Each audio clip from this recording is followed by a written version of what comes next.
as part of the faculty seminar series in the Department of Basic Science and Humanities.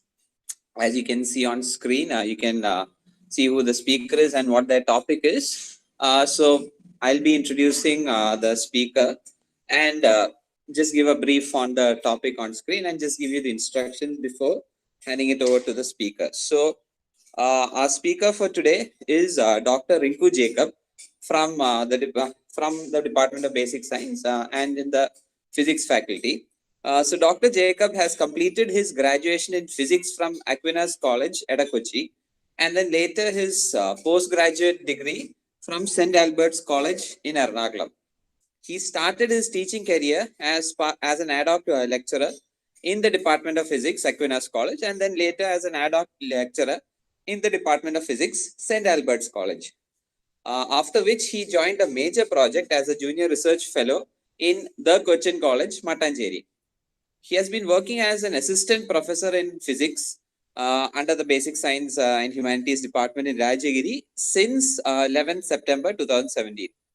In 2018, he obtained his PhD in physics from Mahatma Gandhi University in Kottayam. His research area is nonlinear time series analysis of the light curves from black holes, especially multivariate light curves in different band using complex networks and recurrent plots. Quite a mouthful. He is a visiting associate of Inter-University Center of Astronomy and Astrophysics in Pune from August 2019 onwards. So today, Rinku sir will be talking to us about a new era in astrophysics, gravitational waves. So before I introduce him on, just giving you a brief on what all the instructions which you can see on screen. So all the participants, kindly make sure that your cameras and your microphones are switched off so that you don't disturb the presentation. In case you do have any doubts or any clarification, what you can do is you can put it in the chat box. So towards the end of that, so this can be like in between if you have any doubts, or towards the end if you have any doubts, you can just put it in the chat box and I'll be reading out those questions to Dr. Jacob towards the end of his presentation if we are given time. And towards the end, we'll be having a feedback link as well, which will be put in the chat box so that you can give a feedback of this webinar. So without much further ado, your keynote speaker for the day, Dr. Rinku Jacob. Sir. Thank you, Vinay sir, for your kind introduction. And good morning to all. Am I audible to all? Yes, sir, you are. Okay, thank you. So today my seminar is on new era in astrophysics, that is the gravitational waves. In my talk, I plan to discuss these topics about Newtonian gravity, Einstein's gravity, and how will you detect gravitational waves, and so on. The universe we live consists of very small subatomic particles to very large bodies like stars and galaxies. The aim of science is to find the answers to how and why about everything happening in the universe. This is to find a theory that can explain everything in the universe. And that theory is called as the theory of everything. Due to the efforts and enthusiasm of many great scientists, today we know that these fundamental physical forces govern the universe. Here gravity is the weakest among the all, but in some situation it becomes very strong, like the case of black holes. We experience gravity in our day-to-day life, and the strong force is the strongest among all the forces. In my talk, I will be focusing on gravity. Before I move on to the main topic, gravity, let me introduce the two pillars of modern physics. That is general theory of relativity and quantum mechanics. 3 out of the 4 fundamental forces, namely weak force, strong force, and electromagnetism, are unified under quantum mechanics. Albert Einstein's dream was to make a unified field theory that can explain the working of all the fundamental forces and to explain everything in the universe with this single theory. He attempted to unify his general theory of relativity with electromagnetism. but he died before fulfilling his dream of a theory that would explain the entire events happening in the universe. Even today, theoretical physicists have not yet formulated a widely accepted, consistent theory that combines the two pillars, general relativity, otherwise you call it to be as general theory of relativity, and quantum mechanics to form a theory of everything. The incompatibility of these two theories remain as an outstanding problem in the field of physics. Now, I move on to my topic, which is the first fundamental force in nature, that is gravity. Normally, all of us have observed this phenomenon where two objects with mass or energy are brought together or towards each other without any external application of force. This is what we call to be as gravity. The simple example is that when we drop anything from a height, it falls down to the earth. If I take two masses m1 and m2 as shown in the figure, they tend to attract each other, which is indicated by the arrows. Sir Isaac Newton was the person who gave the explanation for this phenomenon through his law of universal gravitation. This law is very familiar to all of us as we have studied this in our high school physics. The statement of the law is stated here. Newton was also the person who first defined the term force and the method to measure force through his laws of motion. Here in his law of universal gravitation, Newton considered the phenomenon of gravity as a force. This is the main difference in the picture of gravity given by Newton and Albert Einstein. I'll be discussing this difference soon. Newton's law of universal gravitation was considered as the first great unification of the phenomena of gravity happening on the earth, like the events why the apple falls down from a tree, and with the astronomical behaviors like why the planets are revolving. So to make this description of gravity clear, let me take two masses m1 and m2, which have a separation between them from their respective centers as shown in the figure. Here the distance is denoted as r. So Newton's law gives a method to measure this new force that brings the two masses towards each other. The mathematical form of the law is stated as the force pulling two bodies towards each other, which is denoted by F is equal to G into m1 m2 by r square, where m1 and m2 are the masses of these two bodies. And G is called the universal gravitational constant. So from this equation, Newton clearly says that the strength of this gravitational force is controlled only by the masses and the separation between them. No other parameter is going to affect this force. This is the picture of gravity given by Sir Isaac Newton. Now let me try to show you how can we apply this law in the case of our solar system.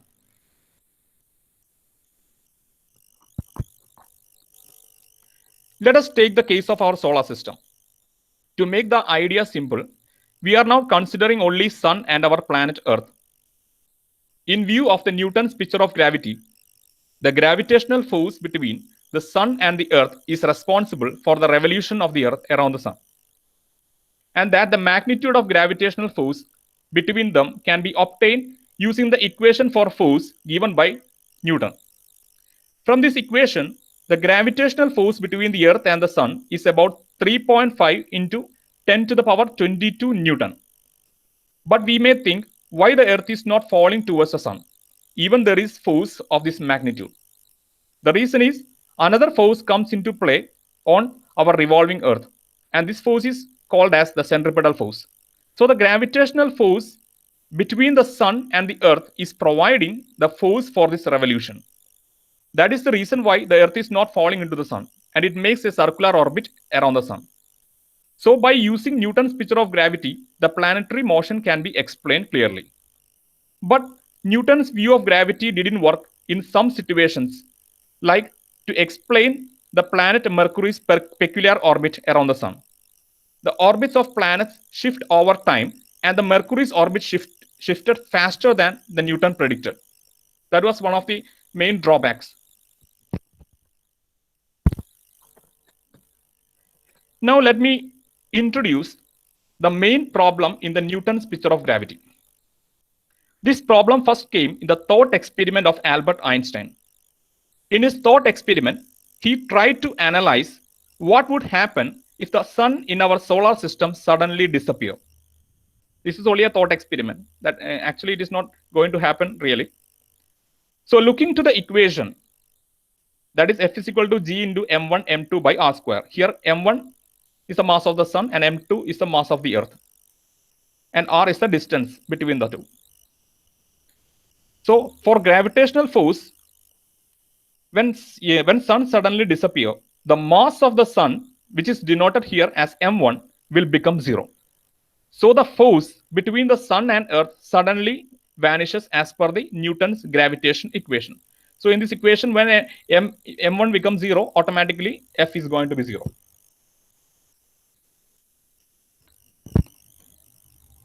As a result, at the instant when the sun disappears, the planets will start moving tangentially out of the orbit into the space.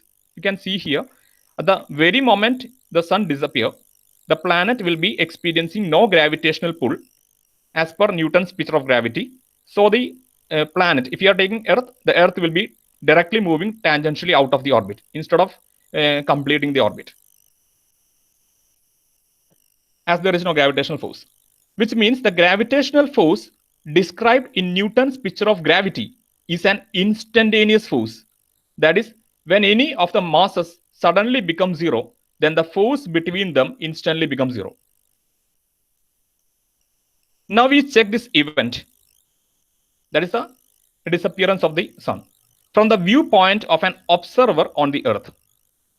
We know the light from the sun takes nearly 8 minutes to reach the surface of the earth. So if the sun suddenly disappears, it takes nearly 8 minutes for the last light particles emitted by the sun to reach the observer on the earth's surface.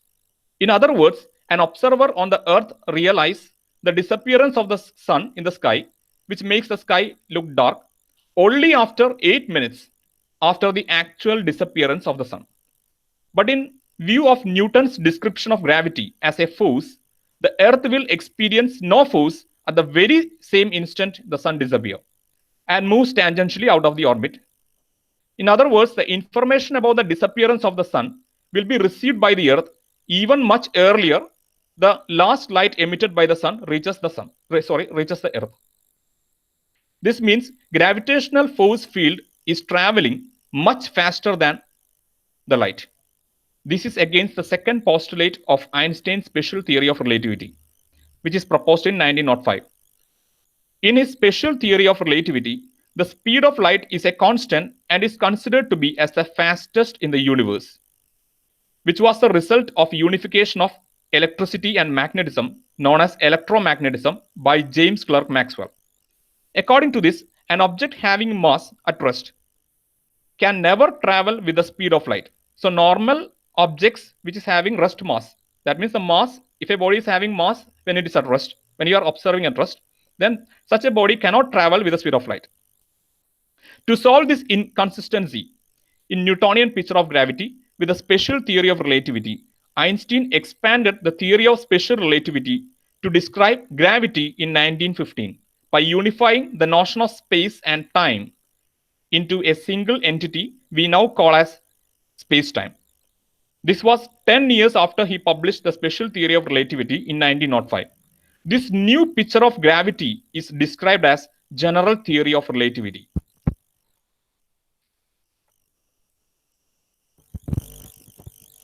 With general theory of relativity, also called as general relativity, Einstein gave an elegant model of gravity. General relativity is the geometric theory that describes the phenomenon of gravitation. And it is the current description of gravitation in modern physics. According to this theory, gravity is not a force as described by Sir Isaac Newton, but gravity is a geometric property of a four-dimensional space and time called as space-time continuum. It is normally difficult for our human brain to visualize the effects in a dimension more than 3. So to get some idea about how the gravity works, Einstein explained his picture of gravity in a simple way. The Einstein's explanation is like this. Think of a mattress or any rubber sheet which is stretched in all directions, as shown here. So the surface will be flat, as you can see in this figure. This is a two-dimensional simplified model of a real fabric of space-time in 4 dimensions. So it is very difficult to view in the real 4-dimensional space-time. So we are simplifying, actually lowering to lower dimension to 2 dimension. Now think of our sun as a ball of this on this mattress. It creates a depression on the mattress around it, like a well. So any object placed near to it will fall into the well and meet the sun. This is what we call it to be as gravitational force in Newton's picture of gravity.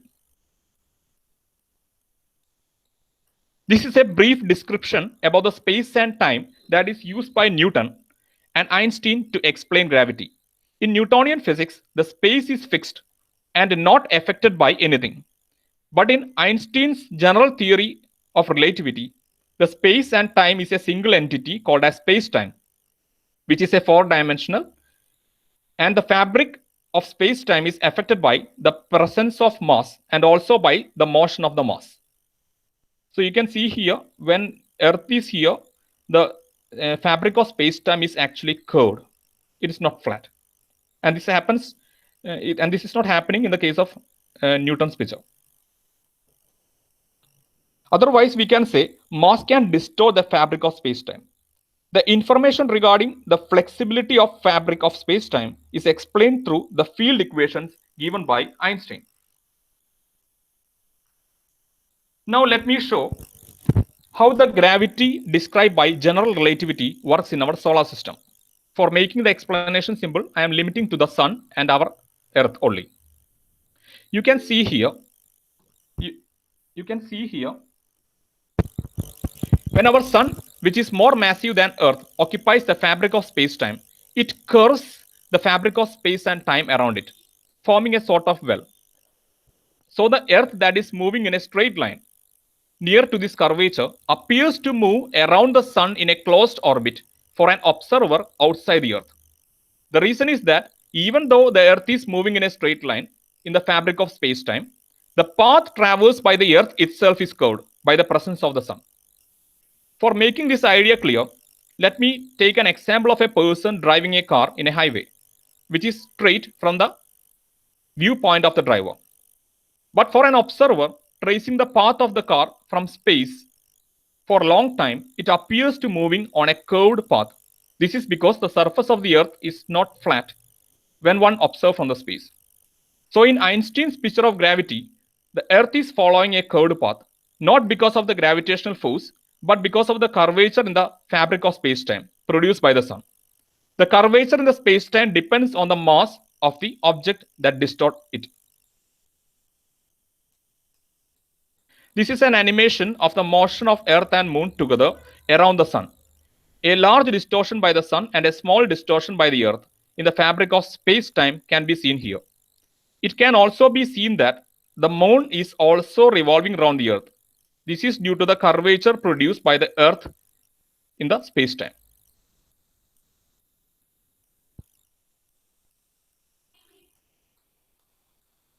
Now, if the sun suddenly disappears, there will be some ripples formed in the fabric of space-time, which propagates in all directions with a speed equal to that of light. This is a prediction by Einstein. So by the time the observer on the Earth realizes that the sun has gone, the Earth starts moving out of the orbit in a straight line into space, instead of following their almost circular orbits. This is an approximate animation showing the ripples produced and propagating. The magnitude of this wave is very small, and it is difficult to dictate in the case of sun and planets in our solar system. The gravitational waves become measurable only when it is produced by very, very massive objects like black hole, neutron star, etc.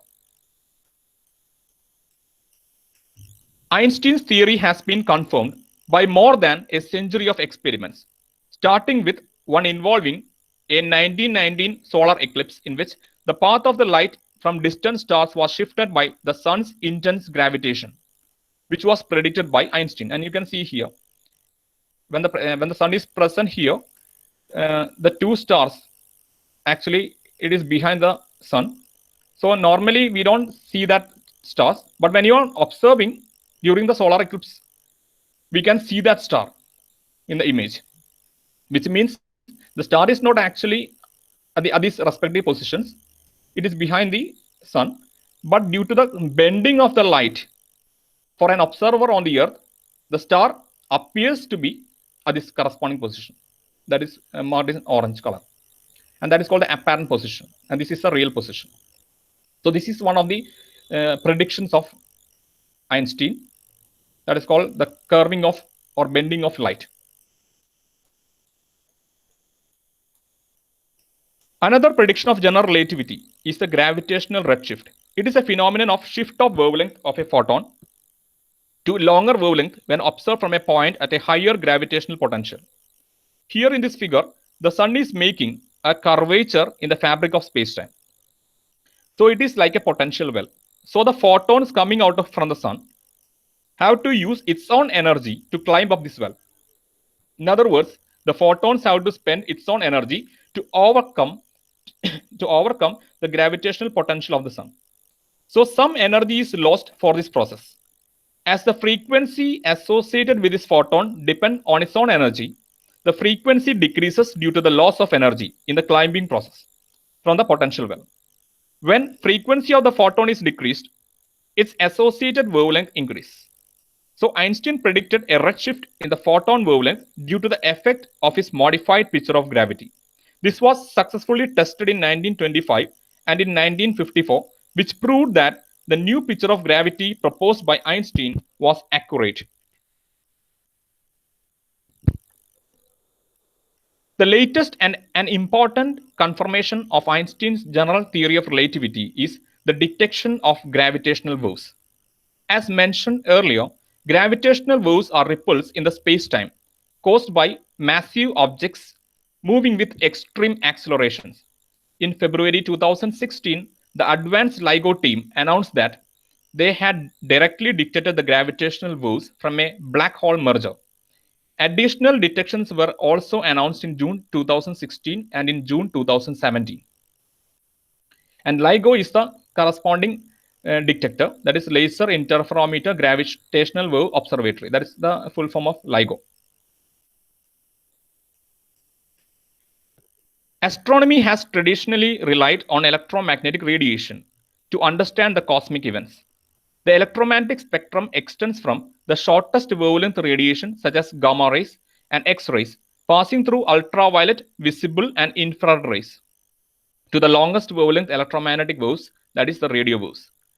The physical processes that take place in the universe emit electromagnetic radiation that can be captured with different instruments like optical telescopes, radio telescopes, X-ray telescopes, and gamma ray detectors. Observation in each frequency band in the electromagnetic spectrum give a new perspective of the universe and help astronomers for new discoveries.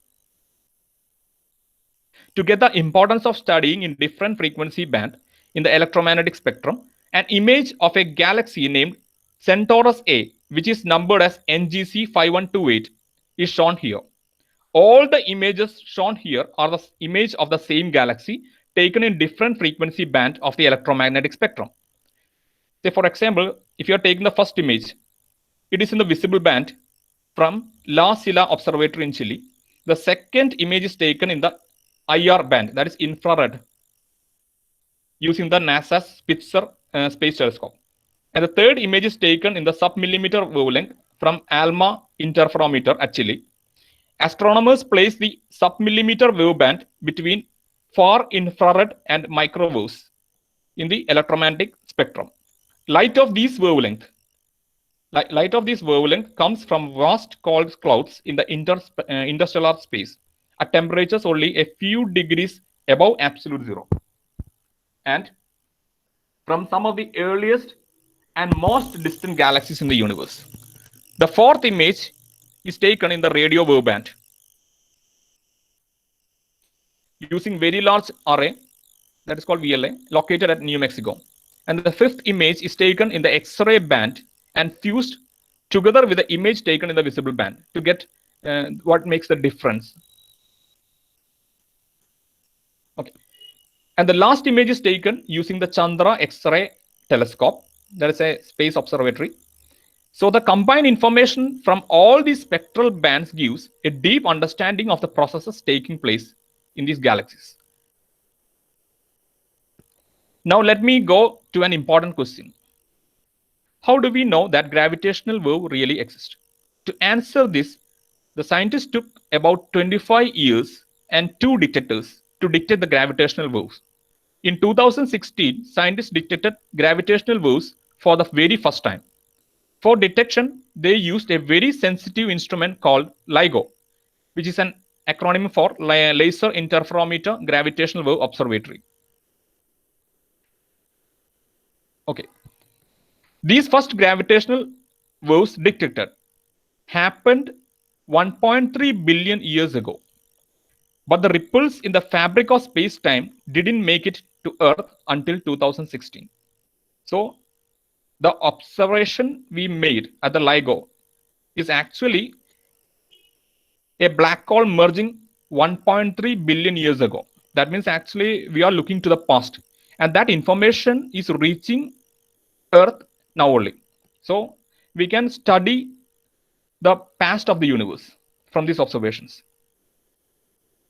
Now, LIGO is made up of 2 identical observatories. One is LIGO Hanford Observatory, and the second is LIGO Livingston Observatory, which is about 3002 kilometers far away from the other. Now we see how the gravitational waves are detected. When a gravitational wave passes by Earth, it skews the space in one direction and stretches the space in other direction, as shown here. So you can see here, when a gravitational wave is actually propagating through space, if you assume this to be as Earth, the Earth is actually changing the size, but the variation in size is very, very small, so that you cannot directly measure with any instruments, because the variation, the amplitude of variation is in the range of 10 raised to minus 20 or 21 meter. That means you cannot measure with any of the instruments. The only method is to make use of some interferometers. That is the reason why for this detection they are using interferometers.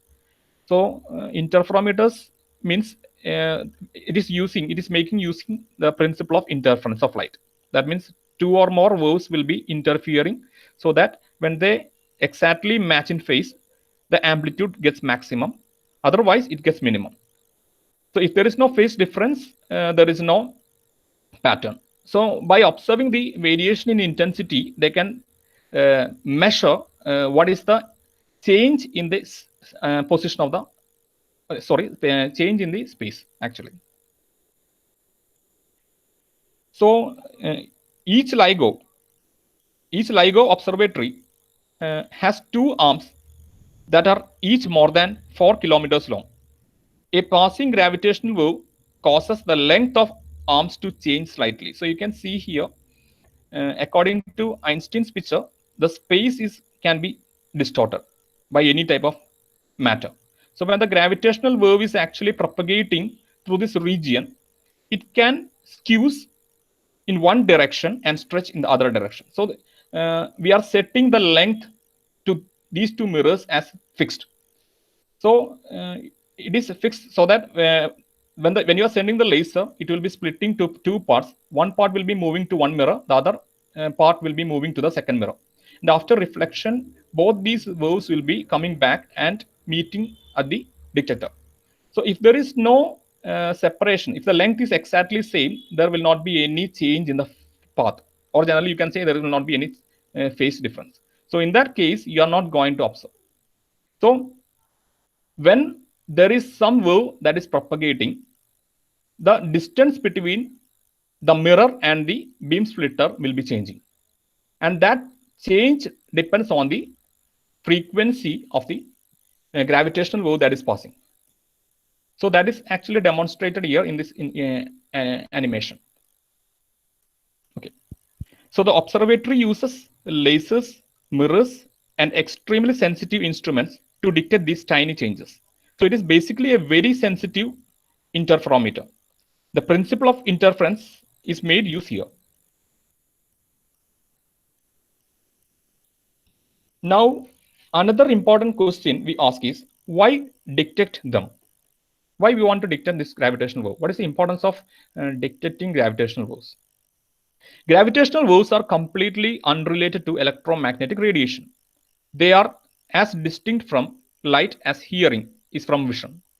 Imagine humans were a species that only had eyes and no ears. You can learn a lot about the world around you simply by studying the light from the objects. Then one day, someone invents something they call as ear. This device senses vibrations in air or water that you could not have known existed before. This ear opens up an entirely new domain of observation that you didn't have access to simply by studying the electromagnetic radiation.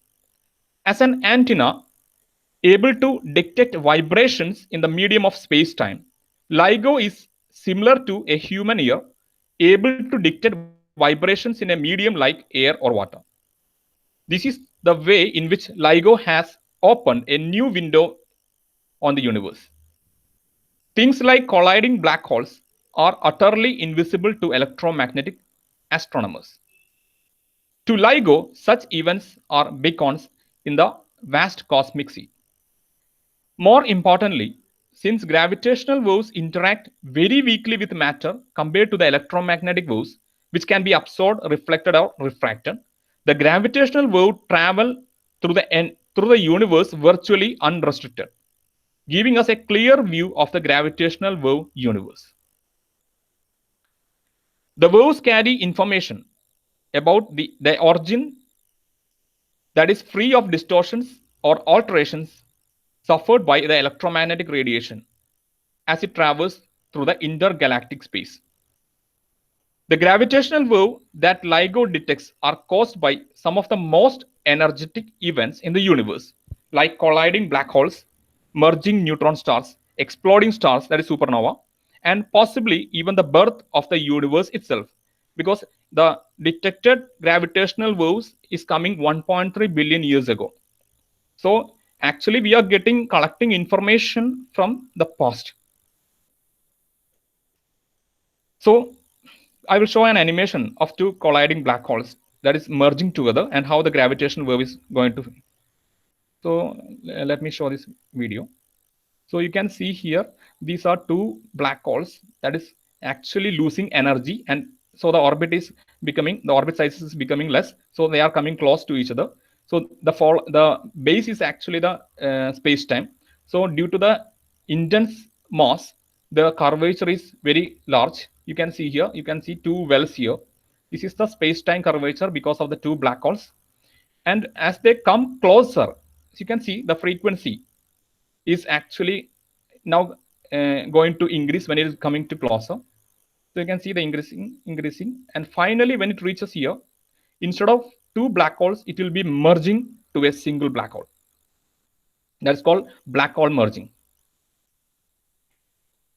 And because of that, see the corresponding space-time curvature is actually merging, and there is a wave generated. That is a disturbance generated due to this process. And that is actually propagated in all directions, just like when we drop a stone in a pond, the ripples will be propagating in all directions. And we are actually trying to observe this corresponding gravitational wave, this disturbance.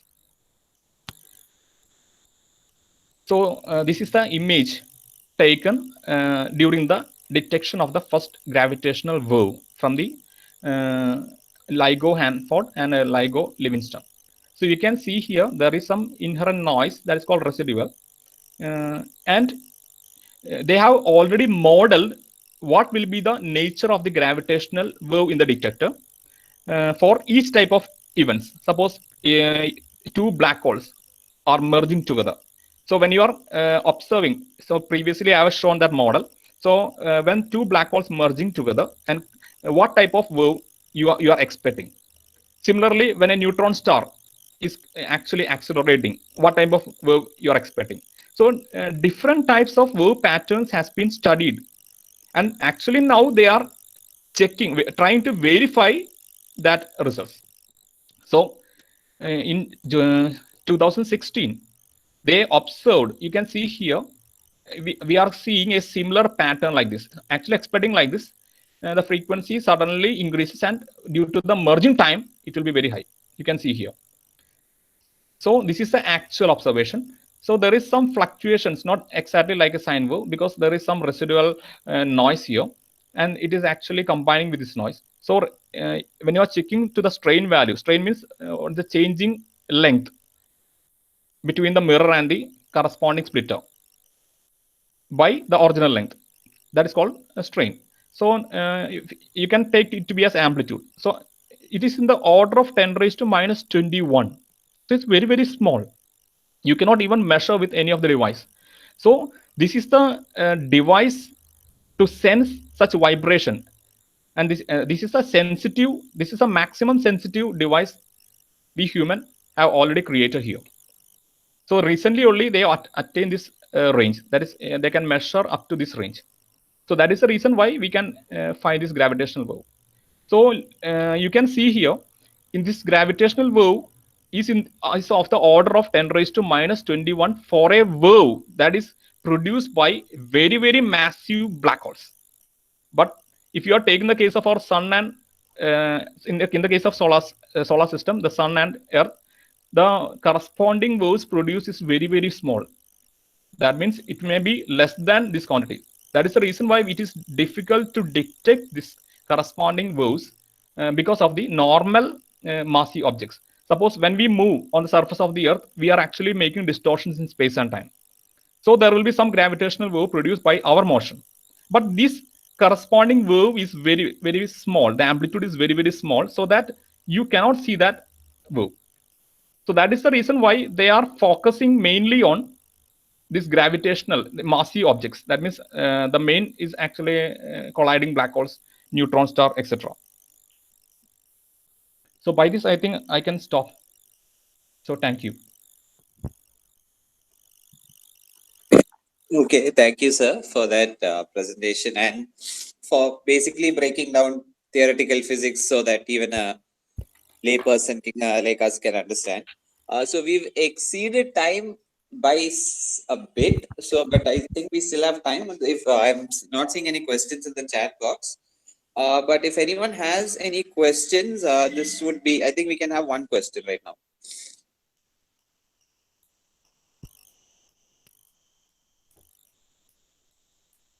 Okay. If no one has a question, so I have a question for you based Okay, on this session.